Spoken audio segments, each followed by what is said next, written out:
Back to my channel. আমি সুপ্রিয়া, তোমরা হচ্ছে ড্রিম গার্ল। গাইস, আজকের আমি ব্রেকফাস্টে লুচি, আলুর দম এবং মোচার চপ। হ্যাঁ, তোমরা বুঝতেই পেরেছো এটা কালকের। কারণ আমার সকালবেলা ভাত খেতে একদমই ভালো লাগে না। আর মা সবই করেছে, ভাত ডাল সবই করেছে, ভাজাভুজি, কিন্তু আমি ভাত খাই না বলে ওইনি মা কালকের লুচি যে আলুর দম আর মোচার চপ রেখে দিয়েছিল আমার জন্যে। সেটাই আমি এখন টিফিন বক্সে করে একটা রেখে দিই। সেটাই আমি বললাম না, আমি আর থালাতে নেব না, ওটাই খেয়ে নিই।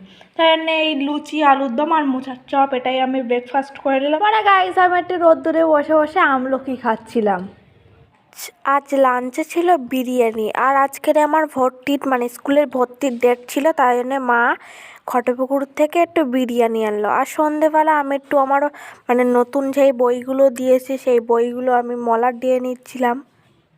এই ব্যাগটা আজই কিনেছি, আর এই ব্যাগটা কেমন লাগলো তোমরা প্লিজ কমেন্ট করে জানিও। আমার তো খুবই ভালো লেগেছে। কাল গাইস 1 জানুয়ারি ছিল, কিন্তু আমরা ডাল খেয়েছিলাম। আর আজ সেটা সেলিব্রেশন করছি, তার কারণ কালকে বাজারে যাওয়া হয়নি, তার কারণ আমার বাবা খুব ব্যস্ত ছিল। তো গাইস, আমার ভিডিওটা যদি ভালো লাগে থাকে লাইক, শেয়ার, কমেন্ট আর সাবস্ক্রাইব করে দেবেন। Bye bye.